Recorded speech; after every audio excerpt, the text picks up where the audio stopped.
ये क़याम दे गई है मुझे बादे सुबहगाही कि खुदी के आरिफों का है मकाम पादशाही। नदियाँ निशान मंजिल मुझे है हकीम तूने, मुझे क्या गिला हो तुझसे तू रहनशीन राही। तू अरब हो कि अजम हो तेरा ला इलाहा इल्लल्लाह। तू अरब हो कि अजम हो तेरा ला इलाहा इल्लल्लाह।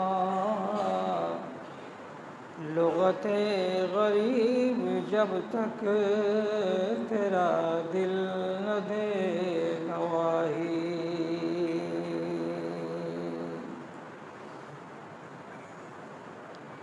माननीय मुस्लिम समाज আল্লাহ রাব্বুল আলামিনের শুকরগুজারি করি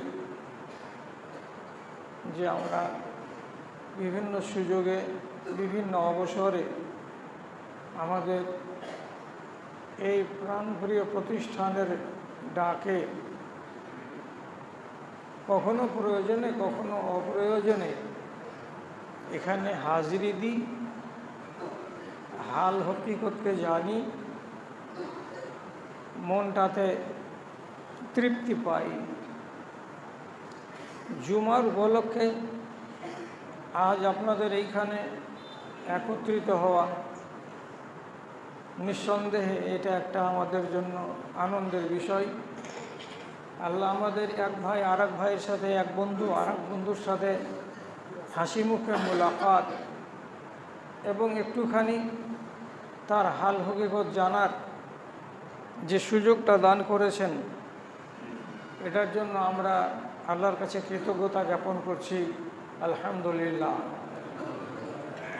তারপরে তার আখির রাসূল রহমতুল্লাহ আলামিন জনাবে মুহাম্মদুর রাসূলুল্লাহ সাল্লাল্লাহু আলাইহি ওয়াসাল্লামের উপর শত সহস্র দরুদ ও সালাম বর্ষিত হোক। আল্লাহুম্মা সাল্লি আলাইহি আল্লাহুম্মা বারিক আলাইহি। বিরাদারান ইসলাম, এটাই সৌভাগ্য যে কোরআন এবং হাদিস কখনো বাসি হয় না। না হলে এই একটা মুখ বারবার আপনাদের সামনে হাজির হচ্ছি এবং এইখানে আপনাদের মূল্যবান সময় 40 মিনিট কখনো 45 মিনিট আমি নষ্ট করে দিচ্ছি। তো আমার দিকে না দেখে যে কথাগুলো বলছি সেগুলোকে হেফাজত যদি করুন তাহলে ইনশাআল্লাহ আপনার অবশ্যই কাজে আসবে। প্রথমে একটা মেন কথা আপনাদের সামনে রাখছি, ওই কথাটাকে টেনে একটু ওর শাখা বের করব এবং প্রাসঙ্গিক দুটো কথা আপনাদের সামনে বললেই খুতবার টাইম শেষ হয়ে যাবে। তাহলে এই বিবেক দিয়েছেন আল্লাহ রাব্বুল আলামিন এমন প্রাণীগুলো পৃথিবীতে 3টা। একগুলোকে বলা হয় মালায়েকা, ফেরেশতার দল, আর একগুলো হলো জিন্নাত, আর একগুলো হলো ইনসান। এ ব্যাপারে যদি কথা বলি তাহলে তো স্বতন্ত্র একটা আলোচনার বিষয় হয়ে যাবে আর ঘন্টা লেগে যাবে। এটা মূল বিষয় নয়। এই 3টা প্রাণীর কাছ থেকে 3টা বৈশিষ্ট্যকে খুব শর্টের উপরে জেনে নিই, এটা হলো আসল আজকের আলোচনা। ফেরেশতা জীবনে কোনোদিন একটা রতি পরিমাণে পাপ করে না। তাদের চরিত্রে নেই আল্লাহর নাফরমানি করা।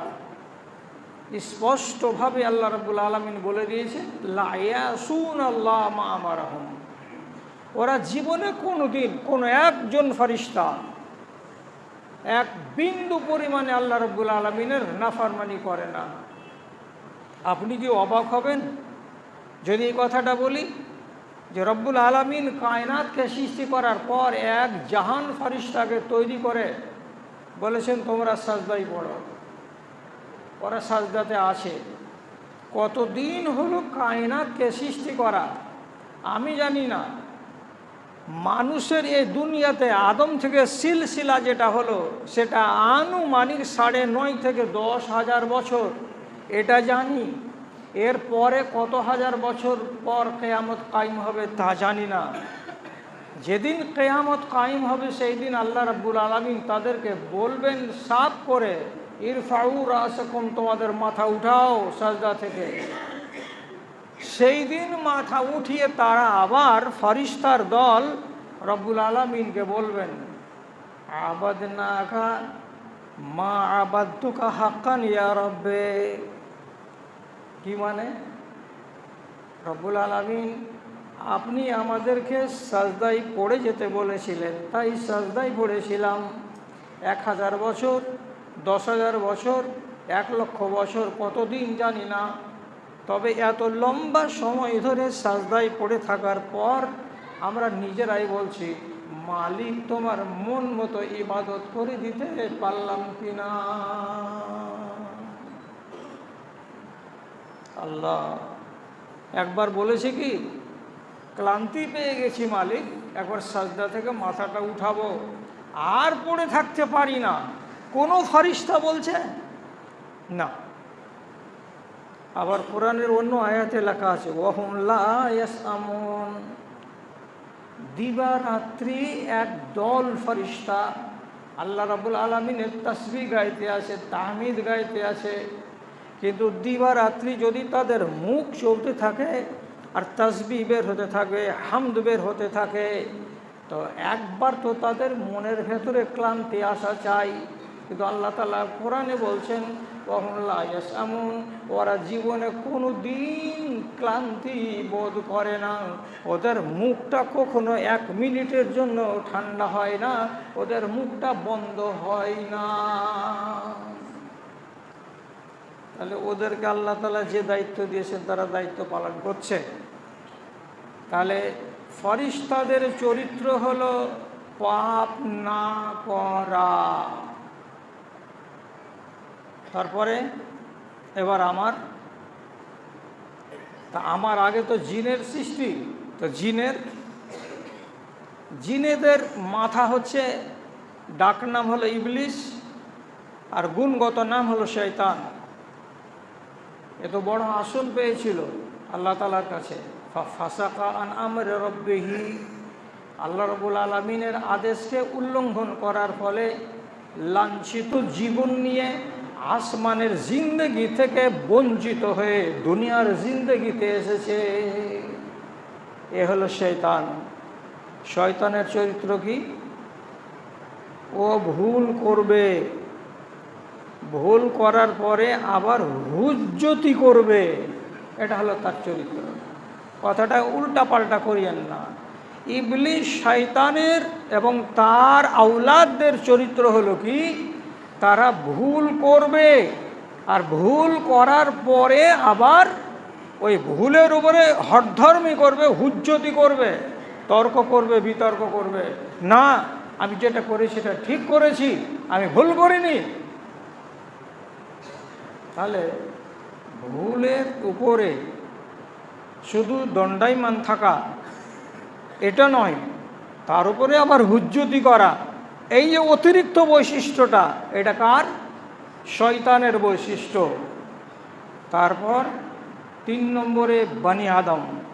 এদের কি? শয়তানের সাথে এদের এক অংশে মিল আছে। কি? শয়তান যেমন ভুল করে বনি আদম তেমন ভুল করে, এই দুটোতে মিল আছে। তারপরে 2 নম্বর পার্ট যেটা, তাতে ইনসানের সাথে তার মিল নাই। কি? ইবলিস শয়তান পাপ করে আর পাপ করার পরে হুজ্জতি করে, এটা তার চরিত্র। আর বনি আদম, বিশেষ করে যারা আদমের সৎ বেটা, যারা হলো মুমিনিন, তারা পাপ করে বটে, কিন্তু তারা পাপ করার পরে হুজ্জতি করে না। আলাদা হলো। তিন জাতির তিনটা পরিচয় আপনার কাছে পেশ করা হলো। এবার আরেকটা পয়েন্ট মাথায় রাখেন, সেটা কি? ইবলিস নিজের চরিত্র বদল করে আমার চরিত্রকে জীবনে ধারণ করবে না। ইনসান যদি চাই তাহলে নিজের চরিত্রকে বদল করে ইবলিসের চরিত্রকে ধারণ করতে পারে। আজব, আশ্চর্য কথা। ইবলিস তার চরিত্র বদলে আমার আপনার মতো এই মুমিন মুসলমানগুলোর চরিত্র ধারণ করতেও যাবে না।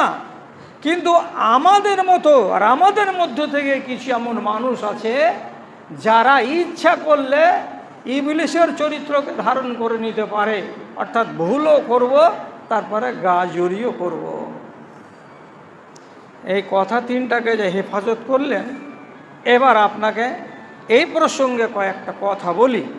সেটা হলো এই, আমার আপনার আমল সারা বছরে আসমানে পাঠিয়ে দেওয়া হয় ফাইল বন্দি করে। কবার যায়? তো সহি হাদিস মূলে এটা যায় কবার, তো খেয়াল করেন কথার দিকে। ইফতাহ আবওয়াবুস সামায়ে ফি ইয়াউমিল ইসনাইনি ওয়াল খামিসে, প্রতি বৃহস্পতিবারের দিন এবং প্রতি সোমবারের দিন আসমানের দরজাকে খুলে দেওয়া হয়, এবং এই কটা দিনের ভেতরে আমি যা কিছু করলাম আমার আমলগুলোকে ফাইলবন্দি করে উপরে উঠিয়ে দেওয়া হয়। এ বিষয়ে লম্বা করব না। আর একটা হয় শুক্রবারের দিন, প্রত্যেকের ফাইল উপর দিকে যায়। আর একটা হয় কোন দিন? যেটা হচ্ছে শবে বারাত। সেই দিনে আল্লাহ রাব্বুল আলামিনের ফেরেশতারা সারা বছরের আমলকে উপরে নিয়ে যায়। আবার অন্য একটি মতে পাওয়া যাচ্ছে, সেটাকে রমজান মাসের শেষ দশকে, যেগুলো কদরের রাত, সেই কোনো এক রাত্রিতে আপনার আমলকে উপর দিকে উঠানো হয়। তাহলে আপনার একটা খাতা থেকে নামকে হেরফের করতে গেলে আমাদের দেশের অফিসে একটা অফিসে বদল করলে রেহাই নাই, 10টা অফিস ঘুরতে ঘুরতে আপনার পায়ের সুতা ছিঁড়ে যাবে। তেমনি আপনার আর আমার আমলনামা কয় জায়গাতে আছে? আমার এখান থেকে একবার যাচ্ছে প্রথম আকাশে, তারপরে যাচ্ছে লৌহে মাহফুজে। তো তাহলে এই দুই জায়গাতে আমার রেকর্ড মাহফুজ থাকছে এবং সাপ্তাহিক রিপোর্ট থাকছে। এই হাদিসে আল্লাহ রাব্বুল আলামিন নবী বলছেন দুটো কথা, বনি আদম খেয়াল রাখবে কি? প্রতি সোমবারের দিন এবং প্রতি বৃহস্পতিবারের দিন আল্লাহ রাব্বুল আলামিন আসমানের দরজাকে খুলে দেন। আর দেওয়ার পর একটা কাজ তো হয়ে গেল আমলনামা উপরের দিকে যাওয়া, আর আরেকটা যেটা 2 নম্বর কাজ, সেটা হলো কি? ইউস্তাজাবু লিকুল্লি দাইন। এই রাতে, অর্থাৎ বৃহস্পতিবারের দিন রাতে এবং সোমবারের দিন রাতে, যে কোনো মানুষ আল্লাহ রাব্বুল আলামিনের কাছে সে যদি কিছু চায়, আরাধনা করে, তো নবীজি বলছেন তার ডাকে সাড়া দেওয়া হবে। যেটা চাইছে সেটা তাকে দেওয়া হবে, যেটা তার আকাঙ্ক্ষা সেটাকে পূর্ণ করা হবে, তাকে বঞ্চিত করা হবে না। কিন্তু দিয়ে নবীজি বলছেন ইল্লাল মুশাহিনিন, তবে এমন একজন মানুষ দিন ঠিক রেখেছে, সময় ঠিক রেখেছে এবং নিজের আরজি আল্লাহ তাআলার কাছে ঠিকভাবে পেশ করছে বটে, কিন্তু তার ভেতরে একটা দোষ আছে। তা কি দোষ আছে? ইন্নাহু মুশাহিনুন, তার একটা ভাইয়ের সঙ্গে কিংবা তার আর 4টা বন্ধুর সঙ্গে কিংবা তার প্রতিবেশীর সঙ্গে কিংবা তার গ্রামের কোনো লোকের সঙ্গে ভিড়াভিড়ি হয়ে গেছে, কিছু মন কষাকষি হয়ে গেছে, দড়ি টানাটানি রসা টানাটানি হয়ে গেছে, দুজনের ভেতরে বৈরী ভাব সৃষ্টি হয়ে গেছে এবং একজন আর একজনকে দেখতে চায় না। এইরকম যদি থেকে যায়, তাহলে ওই মানুষটা সারা রাত যদি আল্লাহ রাব্বুল আলামিনের কাছে আরাধনা করে এবং নিজের দোয়াকে মঞ্জুর করাবার চেষ্টা করছে, আল্লাহ তাআলা নবী বলছেন তার দোয়া কবুল হবে না। কতক্ষণ হবে না? হাত্তা ইয়াস্তালিহা, যখন যেই দুই ভাইয়ের ভেতরে সংঘাত হয়েছে, যেই দুই ভাইয়ের ভেতরে মতবিরোধ হয়েছে, মন কষাকষি হয়েছে, আড়ি দেওয়াদেই হয়েছে, সেই দুই ভাই মিলে না যায়। যতক্ষণ মিলে না যাবে ততক্ষণ এই দুইজনের ডাক রাতের বেলায় নির্দিষ্ট সময়ে হলেও আল্লাহ রাব্বুল আলামিন বলছেন শুনতে রাজি হব না। তাহলে এখন আমি আপনাকে বলবো, সেটা হলো এই যে আমাদের এই আজকের জুমা মসজিদের এই মজলিসে যতটি লোক আছে, এক একটা এরকম কোনো পাগল আছে, এক একটা এরকম কোনো খ্যাপা আল্লাহর বান্দা আছে, যে লোকটা বলবে যে আমি বাহিরে এইরকম অঘটন ঘটিয়ে রাখবো আর আল্লাহ তাআলাকে ডাকবো, আল্লাহ তাআলা কবুল করুক কিংবা না করুক সেটা আমার পরোয়া নেই। তো আপনি কোন দলে গেলেন এটা খেয়াল আছে তো? আমার চরিত্র কি? আমার দ্বারাই ভুল হবে, আর ভুল হওয়ার পরে আমি সেটাকে স্বীকার করব, এটা হলো আমার চরিত্র। ইবলিসের কি চরিত্র? ভুল হবে, ভুলের উপরে বিতর্ক করবে, ওটা তার চরিত্র। তাহলে আমি যদি এই চরিত্রের ধারক হই যে আমার দ্বারাই ভুল হয়, আর আমি ভুলকে নিয়ে মাজা ঘষা করি না, বরং আমার ভেতরে লজ্জাবোধকে আমি জাগ্রত করি, আমার ভেতরে নিজেকে আমি শর্মিন্দা করি, আমি লজ্জিত হই মনে মনে, এটা তো হলো আমার বৈশিষ্ট্য, মুমিনের বৈশিষ্ট্য।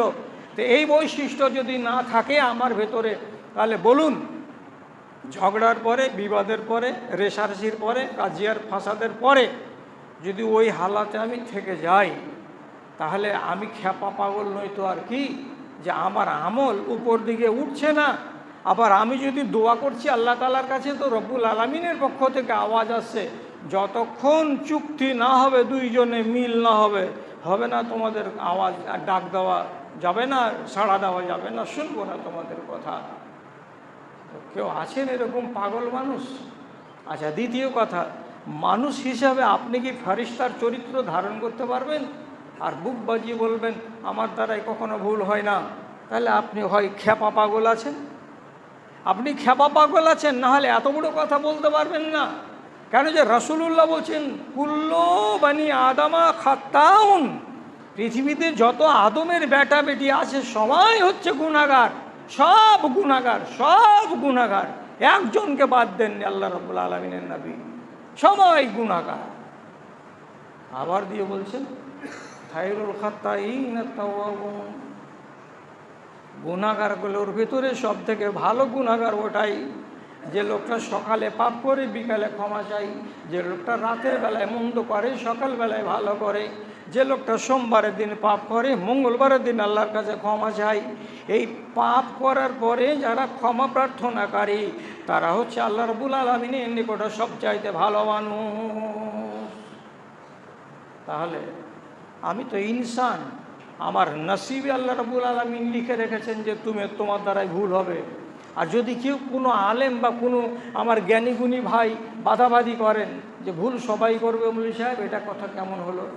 আরে আমার বাপ আদম, উনি নবী হয়ে যদি ভুল করেন, আর তার কথা যদি আল্লাহ তাআলা রাসূলুল্লাহকে শোনান, রাসূলুল্লাহকে শোনাচ্ছেন, সেটা কতদিন পরে?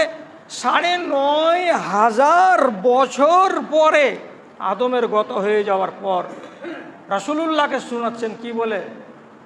যে তোমার বাপ আদম ভুল করেছিল, অতএব খাতিয়া আদামু ফাখাতিয়া আওলাদুহু, আদম ভুল করেছে, তার ভেটারা যত আছে সবাই ভুল করবে। নাসিয়া আদামু ফানাসিয়া আওলাদুহু, আদম নিজে ভুলে গেছিল, স্মরণ ছাড়া হয়ে গেছিল, যার কারণে ওর আওলাদ যত আছে এদেরও স্মরণ ছাড়া হয়ে যাবে, এরা অনেক সময় অনেক কথা ভুলে যাবে। আমার বাপ সম্বন্ধে রাসূলুল্লাহ হাদিসের ভেতরে স্পষ্ট করে দিয়েছেন বাপ ভুল করেছে, আমি কোন খ্যাতের মূলি? আমার দ্বারাই ভুল হবে না। এবার কথাটা হলো এই, যদি চলতে বলতে, রাস্তায় ঘাটে, ঘরে, মাদ্রাসাতে, স্কুলে, কোনো জায়গায় কোনো বিষয় নিয়ে আমাদের ভেতরে মতবিরোধ হয়ে যায়। থাক বিরোধটা, সোমবারের দিন কাটলো, মঙ্গলবারের দিন কাটলো, বুধবার আস্তে আস্তে আমাকে এমন একটা উদ্যোগ গ্রহণ করতে হবে, যেই উদ্যোগের ফলে কি হবে, রেসটা মিটে যাবে। আর আমি যেমন তার দিকে আগে মোহাব্বতের নজরে দেখছিলাম, আসেন সুলেমান ভাই চা খাই, আমি যেমন আপনাকে ডাকছিলাম সাত্তার ভাই, আব্দুল সাত্তার ভাই আসুন চা খেয়ে নেন, এভাবে যেমন মিষ্টি মিষ্টি কথা বলতাম, ওই পরিস্থিতিটা যেন আবার ফিরে চলে আসে, এরকম একটা পদক্ষেপ আপনাকে আর আমাকে গ্রহণ করতে হবে। আপনি যদি মুখ বুজে বসে থাকেন, ও ভুল করেছে, ও বেড়াক না, লোকের পাশে পাশে আমি কেন তেল দিতে যাব, এইরকম অহমিকা নিয়ে যদি বাড়িতে বসে থাকেন তাহলে হবে না। ভুলটা কোন জায়গাতে আছে, নিশ্চয়ই এক জায়গাতে ভুল আছে, ভুলটাকে আমি খুঁজবো আমার মতো করে, আপনি খুঁজবেন আপনার মতো করে। যদি আমাদের দুইজনের ভেতরে সম্ভব না হয়, কোন আর একজন জ্ঞানীগুণী সুধীজনকে গিয়ে বলতে হবে, ভুলটাকে আপনি একটু চিহ্নিতকরণ চিহ্নিতকরণ করার পরে আমাদের দুইজনকে এক জায়গায় করে দেওয়ার ব্যবস্থা করে দিই। হবে না? নিশ্চয় হবে। আমি আপনাকে লম্বা চওড়া উদাহরণ না দিয়ে শর্টের উপরে একটা কথা বলি। হযরতে আবু বকর সিদ্দিক রাদিয়াল্লাহু তাআলা আনহু, যিনি কত বড় মানুষ, তার সম্বন্ধে নবীজি বলেছেন, সারা পৃথিবীর লোকের ঈমানকে যদি এক পাল্লাতে রাখা যায় এবং আবু বকর সিদ্দিকের ঈমানকে যদি এক পাল্লাতে রাখা যায়, তো সারা পৃথিবীর মানুষের ঈমান মিলে আবু বকরের পাল্লাটাকে উপর দিকে উঠাতে পারবে না। আবু বকরের ঈমানের পাল্লা নিচু দিকেই থাকবে। জগৎবাসীর ঈমান আবু বকরের পাল্লাটাকে উপরে উঠাতে পারবে না। তার ঈমান কত ভারী আন্দাজ করুন। সেই লোকটা একদিন সংঘাত হয়ে গেল কার সাথে? তো হযরতে উমর রাদিয়াল্লাহু তাআলা আনহুর সাথে। মাঠে দেখা, দুজনে কথা কাটাকাটি হয়ে গেল। হযরত উমর রাদিয়াল্লাহু তাআলা আনহু একটু ডেটে দিলেন। হযরত আবু বকর সিদ্দিক বলছেন, তাই আপনি খুব বেশি বেশি কথা বলেন, এত কথা বলা ভালো নয়। বলে, আমি কেন বেশি কথা বলবো?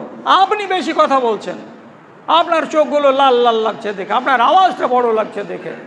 আবু বকর সিদ্দিক বলছেন, না, আমার থেকে আপনার আওয়াজ বেশি লাগছে, আপনি এত বেশি কথা বলছেন, এতগুলো কথা বলার তো কোনো প্রয়োজন পড়ে না। দুজনে কথা কাটাকাটি খুব হলো।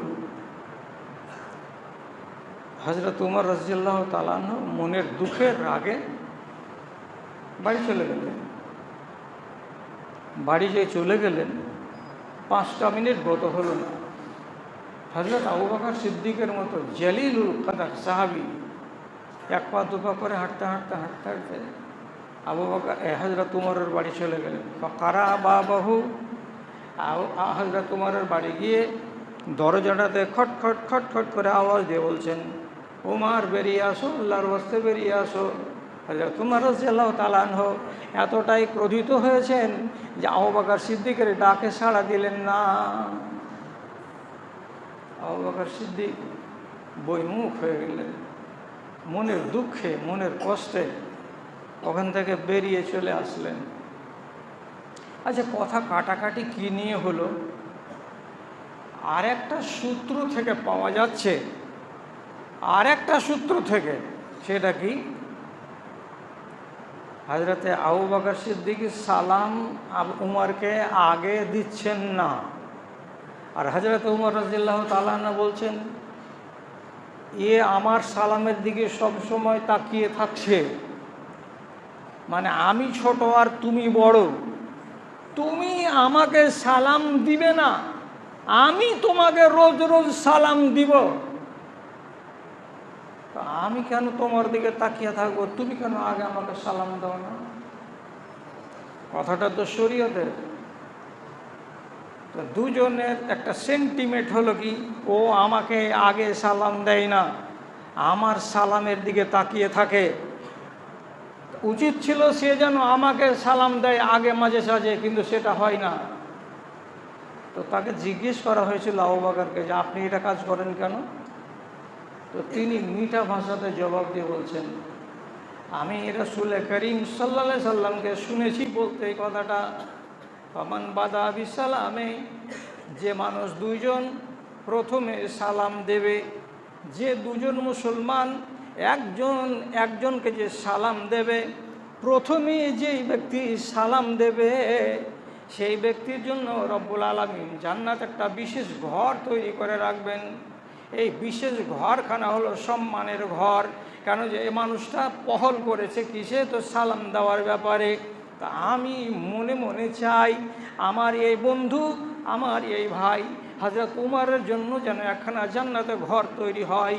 এই মঙ্গল কামনা করার উদ্দেশ্যে আমি নিজে থেকে ইচ্ছা করে সালামটাকে চেপে রাখি, যাতে উমর আমাকে সালাম দেয় আর আমি যেন তাকে আগে সালাম না দিতে যাই। উমর একটা লাভ করবে যদি আগে সালামটা দেয় আমাকে রোজ রোজ, তাহলে তার জন্য একটা আলাদা ঘর হবে। তাহলে এই ঘর থেকে তাকে আমি বঞ্চিত করব না, এই জন্য আমি সুযোগ দিই তাকে, সেজন্য আমাকে আগে সালাম দেয়। এখন প্রসঙ্গটা যখন স্পষ্ট করে হাদিসের ভেতরে আসেনি, এটা ঐতিহাসিক সূত্র থেকে পেলাম, আল্লাহ তুমি ভালো জানো। এবার কথা হলো, হযরত উমর একটু পরে আবার বেরিয়ে গেলেন। যাওয়ার পরে একাই একাই ঘরের দরজাতে দাঁড়িয়ে দাঁড়িয়ে বলছেন, উমর এটা কাজ ভালো হলো না। কি ভালো হলো না? আবু বকরের মতো লোকটা তোমার দরবারে এসে তোমার দরজার কড়া নাড়ল, উচিত ছিল ঘর থেকে বেরিয়ে গিয়ে তার গলায় পড়ে যাওয়া, কিন্তু তুমি ঘরের দরজাটাকে খুললে না, এটা কিন্তু অন্যায় কাজ হয়ে গেল। লজ্জিত হলেন, সাথে সাথে আবার বেরিয়ে চলে গেলেন। কোথায়? তো আবু বকরের বাড়ি। আবু বকর সিদ্দিকের বাড়ি গিয়ে আওয়াজ দিয়ে বলছেন, আবু বকর বাড়িতে আছেন না? নাই। লোকেরা বলছে জি না, বাড়িতে নেই। তখন চলে আসলেন মসজিদে নববীতে। মসজিদে নববীতে এসে যদি দেখছেন তা আগে থেকেই আল্লাহ রাসূলের পাশে আবু বকর সিদ্দিক বসে আছেন। কাছে এসে বসলেন সালাম দিয়ে। তারপরে শেষের বেলায় আবু বকর সিদ্দিক রাসূলুল্লাহকে বলছেন, আগজাবানি উমর ইয়া রাসূলুল্লাহ, হে আল্লাহ পাকের রাসূল, আপনি সামনে আছেন, আপনি মীমাংসাটা করে দেবেন আমাদের দুইজনের। কার ভুল হয়েছে কার ভুল হয়নি সেটা একটু দেখবেন তো। আমাকে আজ উমর রাদিয়াল্লাহু তাআলা আনহু বড্ড দুঃখ দিয়েছে, আমাকে রাগিয়ে দিয়েছে, আমার মনটাকে গরম করে দিয়েছে। কি হয়েছে ঘটনা? তো এই হয়েছে ঘটনা। রাসূলুল্লাহ যেমনি শুনলেন, চোখ দুটো এমন লাল হলো, মনে হচ্ছে যে চোখ ফেটে যাবে একবার, এত লাল। হযরত উমর কথা বলতে চাইলেন।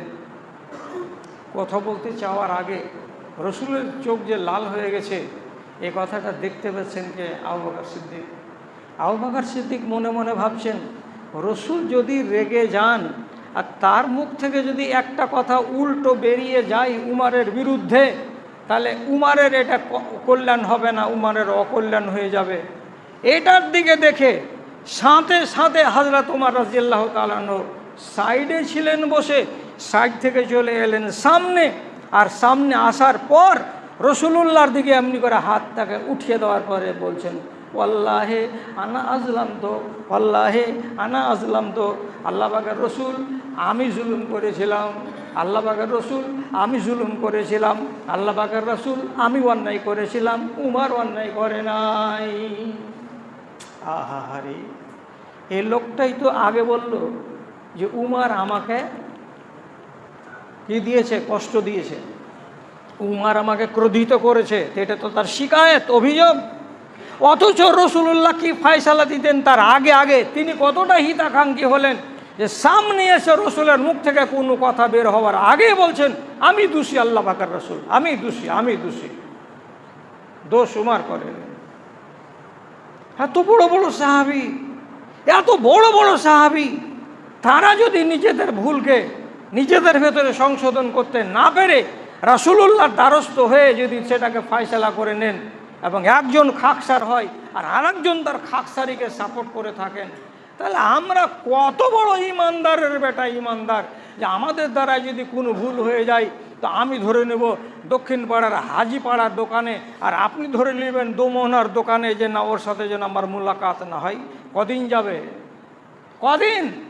60 বছরের জিন্দাগির তো 58 বছর চলে গেল, 2 বছর পরে তো আপনাকেও চলে যেতে হবে, তাহলে এর রেসটাকে রেখে দিয়ে লাভটা কি আছে বলতে পারবেন? কোনো লাভ নেই। ভুলটাকে ধরার চেষ্টা করুন, হয় আমি ধরবো না হয় আপনি ধরবেন, আর দুজনকে সংশোধিত হয়ে যাওয়ার পরে আবার আগের মতো গলায় গলায় মিলে আমাদেরকে থাকতে হবে। কেন? একটা কথা আছে, ফাতাজ হাবারি হুকুম ফাতাফশালা, যদি তুমি এদিকে মুখ ঘোরাও আর ও যদি এইদিকে মুখ ঘুরাই, তোমাদের হাওয়া বেরিয়ে যাবে, আর হাওয়া যদি বেরিয়ে যায় তাহলে ফুটবল আর গড়বে না। আর ফুটবলে হাওয়া আছে তো 22 জন প্লেয়ার লাত মেরে মেরে মেরে মেরে সারা বেলা খেলছে, অথচ ফুটবল কুদতেই আছে কুদতেই আছে। তোমার হাওয়া যদি বেরিয়ে যায় তুমি থুস হয়ে পড়ে যাবে, তুমি কুদবে না। আর কথা বুঝছেন তো? তাহলে আর লম্বা নয়, সাহাবীদের জীবন থেকে আর একটা কথা বলে দিই, আর দেওয়ার পরে আপনার আজকের মতো খুতবাটাকে শেষ করে দিই। হযরত ওমর রাদিয়াল্লাহু তাআলা আনহু খুতবা দেওয়ার জন্য জুব্বা গায়ে দিয়ে সেজে গুজে আতর টাতর লাগিয়ে উনি আসছেন নামাজ পড়ার জন্য মসজিদে নববীতে। আসছেন তো একটা ঘরের পাশ দিয়ে যাচ্ছিলেন, ঘরের ছাদ থেকে ছোট্ট পাইপটা দিয়ে পানি পড়ছে ফোঁটা ফোঁটা করে। উনি লক্ষ্য করেননি পাইপের দিকে, ওখান দিয়ে যাওয়ার কালে জামাতে পানি পড়ল ফোঁটা ফোঁটা করে। তিনি শঙ্কিত হয়ে গেলেন, এই পানিতে লাল রং, তার মানে এই পানিটা তাহলে নিশ্চয়ই পাক নয়, এই নাপাক পানি আমার গায়ে লেগে গেল, এই জামাতে আমার নমাজে যাওয়া হয়তো ঠিক হবে না। উনি লিবাস চেঞ্জ করে নিলেন, নেয়ার পর আর একটা জামা গায়ে দিয়ে খুতবা দেওয়ার পর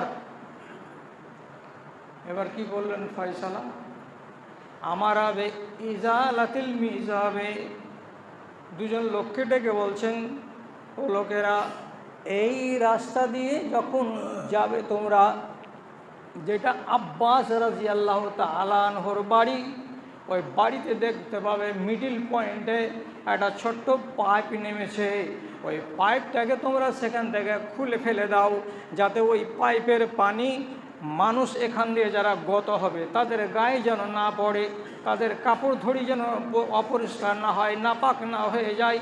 এই জন্য আমি খলিফাতুল মুসলিমিন বলছি এটাকে সরিয়ে দাও। সরে গেল পাইপ, খলিফার অর্ডার, পাইপ সরাতে গিয়ে কে বাধা দেবে? সরে গেল।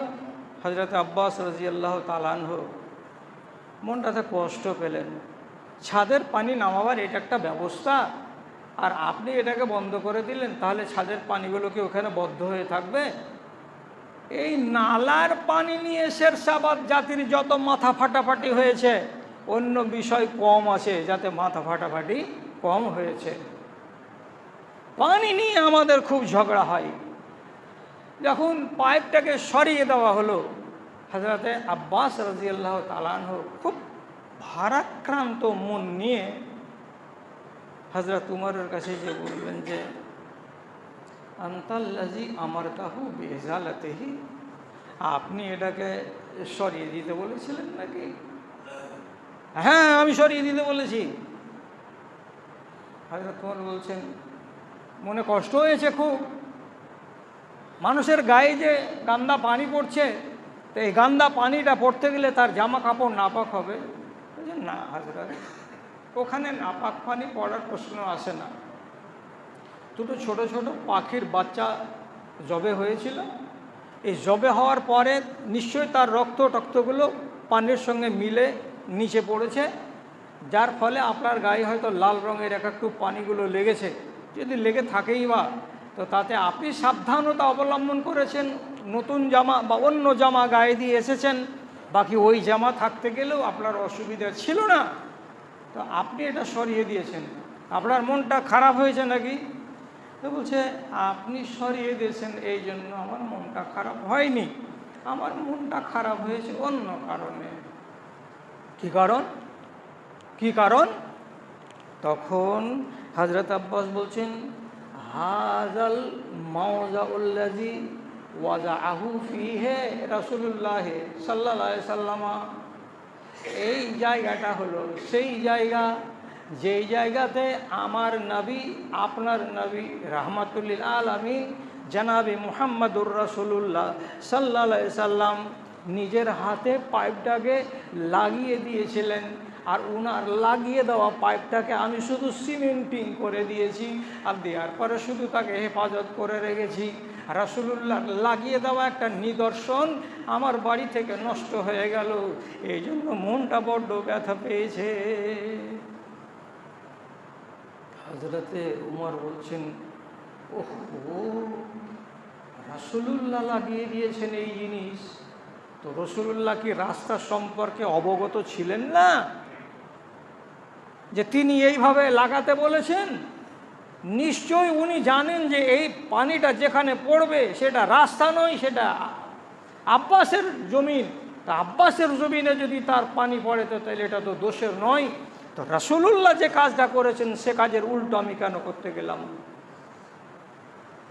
খলিফার মতো লোক, যাকে দেখে রোম সম্রাটেরা আর পশ্চিমের যত রাজারা আছে, বাদশারা আছে, তারা নাম শুনতে গেলে থরথর করে কাঁপে, এই খলিফাতুল মুসলিমিন উমর সাথে সাথে বলছে, আমি তোমাকে কসম দিচ্ছি আব্বাস, এই দেখো আমি পিঠটাকে বাঁকা করলাম, আমার পিঠের উপরে তুমি চড়ো, আর চড়ার পরে এটাকে সিঁড়ি বানাও, আর সিঁড়ি বানিয়ে যেই জায়গাটাতে পাইপটা লাগানো ছিল আল্লাহর ওয়াস্তে সেই জায়গায় পাইপটাকে লাগিয়ে নাও।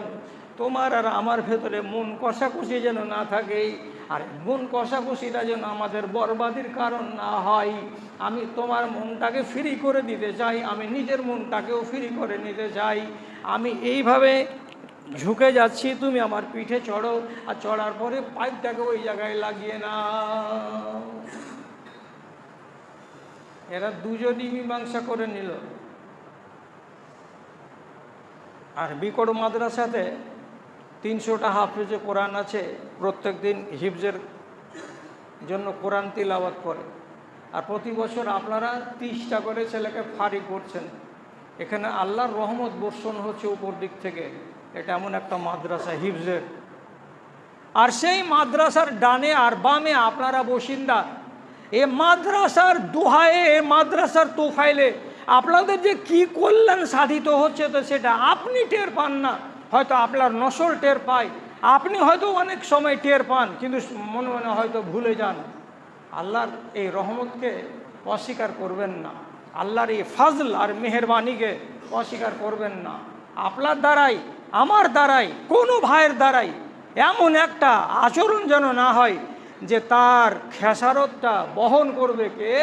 তো এই মুখ যার নেই, আবোলা জানোয়ারের মতো কথা বলে না এই আল্লাহর প্রতিষ্ঠান, তার উপরে গিয়ে তার প্রতিক্রিয়া সৃষ্টি হবে, এমনটা কাজ আপনারা কেউ করবেন না। যা হবে ভাইয়ে ভাইয়ে হবে, সেটা আলাদা কথা, কিন্তু তার জের কোনোদিন যেন কোনো প্রতিষ্ঠানের উপরে, কোনো মসজিদের উপরে, কোনো ইয়াতিমখানার উপরে, কোনো সরকার, কোনো পাবলিকের কোনো ইদারার উপরে গিয়ে না পড়ে। আল্লাহ যেন আমাদেরকে এইরকম মন্দ কাজ থেকে বাঁচিয়ে রাখেন। সবাই বলুন আমিন, সবাই বলুন আমিন।